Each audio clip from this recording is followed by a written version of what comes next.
Hey Steven, how's it going, mate? Not too bad yourself. Great, thanks, bro. Can't complain, man. Nice. Awesome, man. Yeah, I just want to thank you for taking out the time to do this interview. I know you're quite a busy man and so on. So, yeah, man, just thank you for taking time out of the schedule. Nah, no worries at all. No worries at all.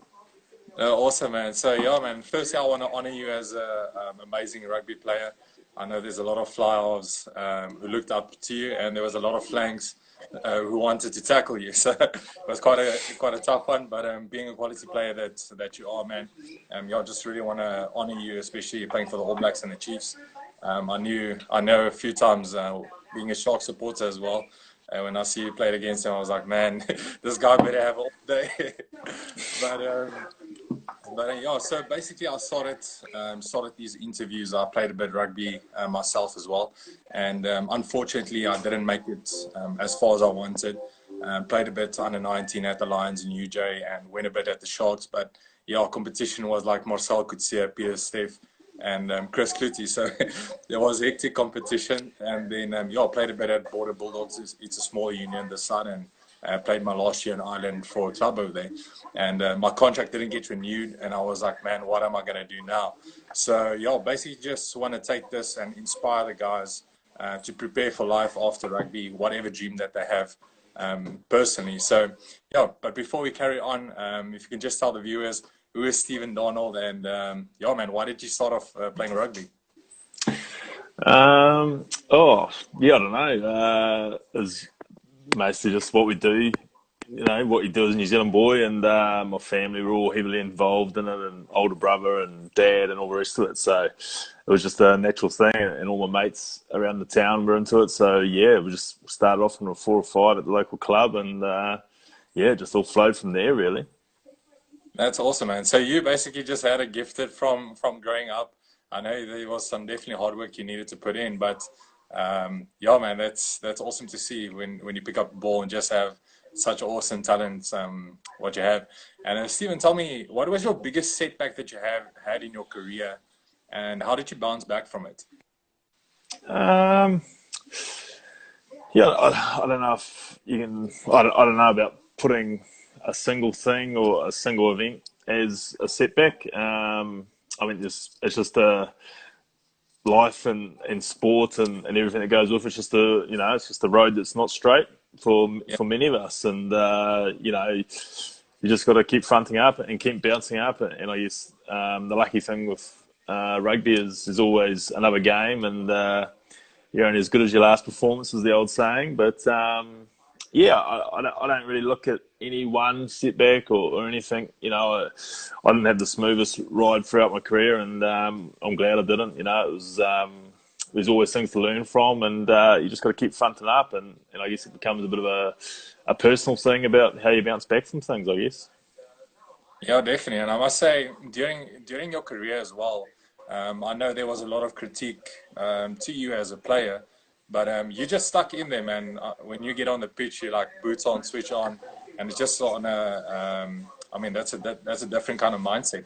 And when you look at, I mean, the All Blacks and rugby players in New Zealand are basically known for that big match temperament. I mean, when you guys, I remember when I watched you guys play it was in 2013 when the All Blacks played against Ireland, and they scored literally in that last bit or in the overtime of the game. I mean, that's the type of mindset you have to have in life. So I just want to encourage all the viewers out there: if you have a dream, if you have a passion, just pursue it and don't give up on it. And Stephen, so whilst you were playing rugby as well, did you prepare for life after rugby? Because I didn't at all. I was when I was in school, I told myself I'm going to become a Springbok. I'm going to play full time, and that's it. Yep. During it all, well, I say I prepared. I went to university all through it, and sort of did 1 or 2 papers a semester, and slowly took away. And by the end, well, a couple of years ago, after about 15 years of doing it, ended up getting a business management degree from Waikato University. So took me about 15 years to get, but did get my degree. Yeah, If I'll use it, I have no idea, and I'm still very not sure on what it all looks like as far as at the end of rugby, and which is obviously very soon.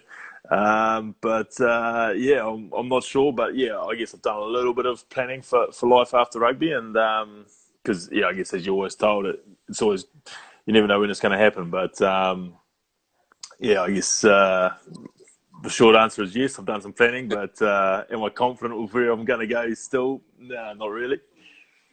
No, that's awesome, man. No, I think you're probably going to have a longer career than Skulk Brits.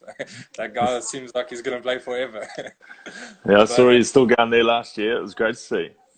yeah, no, definitely. And yeah, so studies, I definitely think is an important part. And I think, especially when you look at players like your caliber and a lot of other guys, spending time in the books and making sure it doesn't matter how long it takes.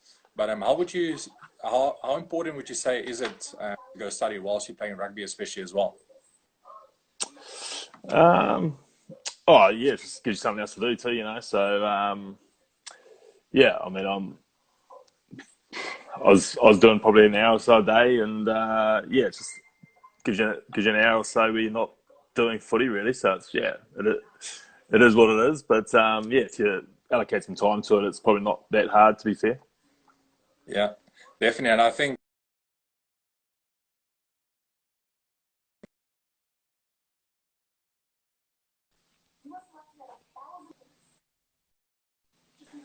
sorry about that, man. So yeah, basically, so to take that hour out a day and to rather spend it on studies than playing Xbox. If you're going to play Xbox, make sure you become a professional because there's some guys that really make good money out of it. But I wouldn't really recommend that kind of route. And if you look at the youngsters today, I mean, there's some amazing talent coming up. I know from New Zealand, South Africa, actually all around the world. There's some quality kids coming up, and they're getting massive paychecks from a very young age. But the thing is, my concern is basically uh, them not really understanding how to manage their finances or just really taking good advice, or they don't have the right role models or the right mentors to actually follow to become the full person who they should be. So, what would your advice be for these youngsters from a young age growing up?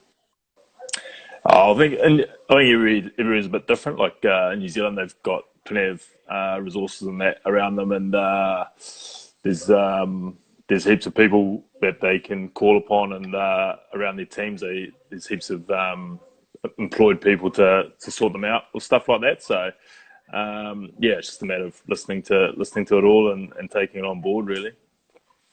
No, awesome, man. And yeah, so in New Zealand as well, I mean, I saw you guys are going to play some rugby. That side it's coming up. I think it looks like you guys are planning on to play in June. So it's quite good to see that there's going to be some sport on t television, which is going to be live. Excited for that. I think the virus thing has taken everyone a setback and to reflect on what their plans are and where they want to move forward. And yourself as a rugby career and as you are playing right now, are you still enjoying it as day one? Is it still a massive passion for yourself? Because I know with some people just get into the habit of things and it's not a passion anymore. Is it still a growing passion within you? Yeah, still loving it. So yeah, obviously getting very close towards the end, to be fair. But yeah, still loving it, and yeah, obviously when you get to this point in time, you know there's not much more left. So I guess you might love it even more. I certainly am. So yeah, you're not guaranteed many games more at this age. So yeah, just enjoy it while it's still going, really. No, that's awesome, mate. And yeah, so basically for yourself, I heard the story when it came to you being called up for the All Blacks in the World Cup, and yeah, man, just nailing that kick and securing it for the All Blacks. But also, how tough is it not being part of the All Blacks setup anymore? And I know for every single rugby player, even if they're still playing for the All Blacks currently, there's going to become a day where you don't wear the black jersey anymore. It's not the lights around you and those kind of things. Mentally wise, how tough is it actually to take that step back, and how do you actually face it? Oh, when you get to this age, it's fairly well in the memory, distance memory now. But I mean, yeah, obviously when you're a kid, it's all you want to do. So obviously a big part of your life, and a big reason why you sort of play footy. Especially as a New Zealander, it's what you want to do. But yeah, it's obviously if you can finish and finish when you want to finish, it's great. But obviously there's not many that get that opportunity. So yeah, it's tough. It's tough for some, I guess. But yeah, I guess at my point in life and with family and kid sort of on the horizons, and one kid at the moment, I guess. Yeah, it's there's other things to look forward to now. So it's sort of moving on and just normal life really. Yeah. No, that's awesome, man. Yeah, and I just want to encourage every single viewer, every rugby player, to make sure that you grab hold of your family and memories as well. Rugby is an amazing journey. It's an amazing time of your life, and treasure all those memories of winning cups, playing games, travel all across the world. But yeah, man, just stay strong. I know there's some rugby players going through difficult times and really struggling with some mental issues and really not staying focused or positive. You guys are more than welcome to reach out to myself as well. And yeah, Stephen, so I just want to thank you for the interview. But before we go, if you can just give a word of encouragement for every single viewer and every single person around the world, rugby players especially, yeah, during this lockdown phase. Yeah, it's obviously certainly an interesting time, but no, I mean it is what you make of it. Obviously, everyone's going to be in different circumstances, but I guess for me and my little bubble, as we know, it's been a good time with family and looking forward to hopefully, especially New Zealand seems to be coming out the other side of it. So looking forward to being able to get out of the house and sort of walk down the road a bit, and yeah, just hopefully life can start to drift a little bit back towards a bit normal. No, definitely, man. And yeah, I just want to wish you many blessings for the rest of your career that you have left. And yeah, man, stay strong. Blessings to everyone there in New Zealand. And yeah, man, thank you very much for the time and for the interview. And yeah, just enjoy your evening. We just basically started our day over here, so I'm about to smash it. All good. Thank you very much. Cheers, brother.